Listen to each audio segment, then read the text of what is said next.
Guess where I'm today? I'm just in Shenzhen. Now, when you think of Shenzhen, you think of a big futuristic city with lots of skyscrapers, and you'd be right, because for the majority of it, it is actually a big, super futuristic city. But right today, we're in Nantou Old City. What is it? This is an old historical site which dates back over 1700 years, and it has been the site of settlement here for quite a long time. Now, obviously, whenever Shenzhen got developed as a city, and from the 1980s onwards, parts of it have been demolished and basically been built upon for high-rise buildings and that sort of thing. But there still are some of the walls intact behind me here. And in fact, right behind me here is the south gate. There were other gates, and there was more of the walls, but over time those have been destroyed or taken away. So right today you can come here and you can explore it for yourself. There's lots of nice little cafes, restaurants, museums, even artist places. There are photography studios and there are things like that. So lots of arty people here.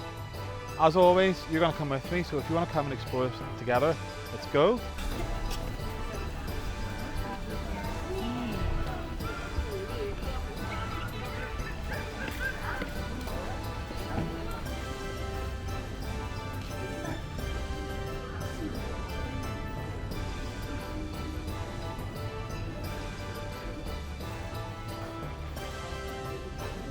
Nanshan, Zohao, Yohao Hai, Zohao Tai.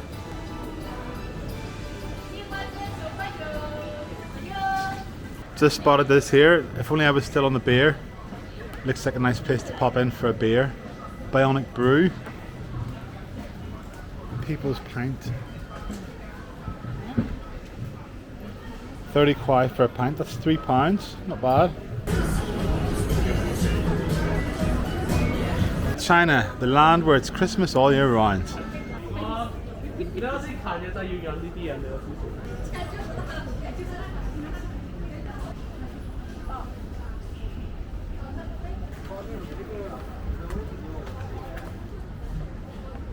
So there are lots of little artisan businesses all up and down this road. And we're just going to check out Mu Visual Arts. Ni hao. Mao. Little White. Yes. Hello, Little White. Ni hao. Hello. Ni hao. Lots of photography going on here.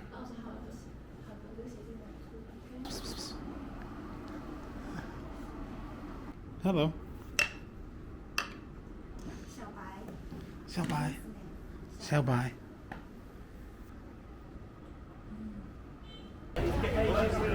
Loads of these little art galleries here. I think they're on their lunch break because there's no one here. Gotta scan the QR code, and I'm not quite sure what this is, some sort of exhibition. They do have a bit of paper in English here telling a little bit about it.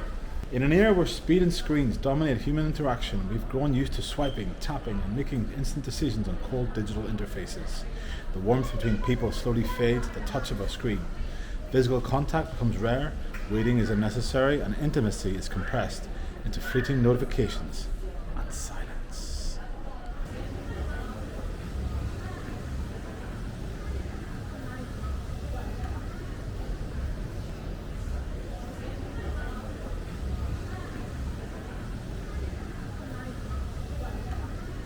No.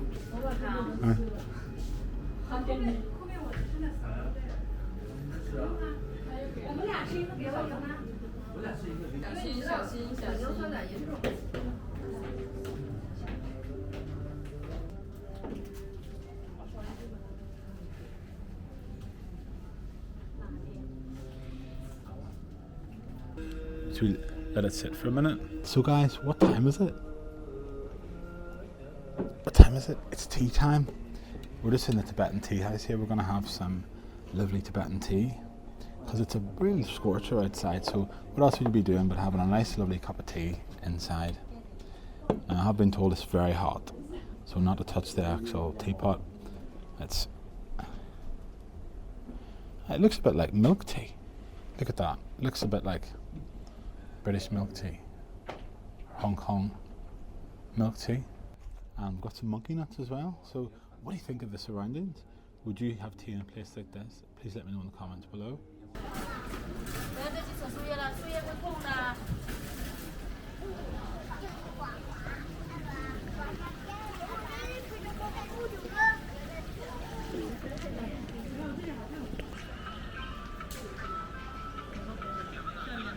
There's so many little side streets and alleyways to walk about. They're really narrow streets, filled with cafes and artisan places. I've lost count of how many cafes I've seen.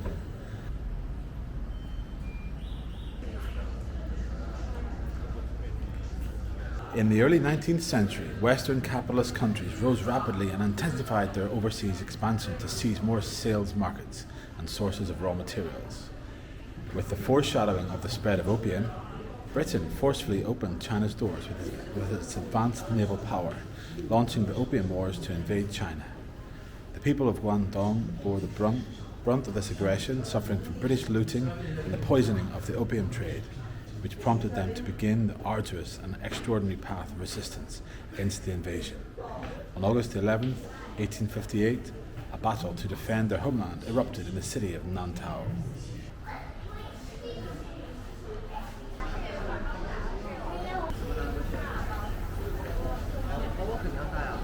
There's so many of these little free museums you can just walk in and out of. I've counted at least 5 or 6 already. And this one's about the history of Shenzhen and Hong Kong. I feel like a bit of Mexico food here. It's been a while since I've had the Mexican food. Tacos al pastor. Got some fish tacos over here. Some quesadillas, nachos. No cheese though. No cheese in the nachos. Guacamole and some fries. So for those of you that don't know how to eat tacos, there is even some taco eating instructions. Let me show you how. Head at 45 degrees, elbow at 90 degrees. I never put too much thought into my head angle while eating tacos. Are you a lefty or a righty? So now it's on to the fish tacos. I managed to knock that over myself. Now I'm going to try again. So head to 45 degrees, hand up, make sure your plate is underneath your taco, and there you go, get that down your esophagus.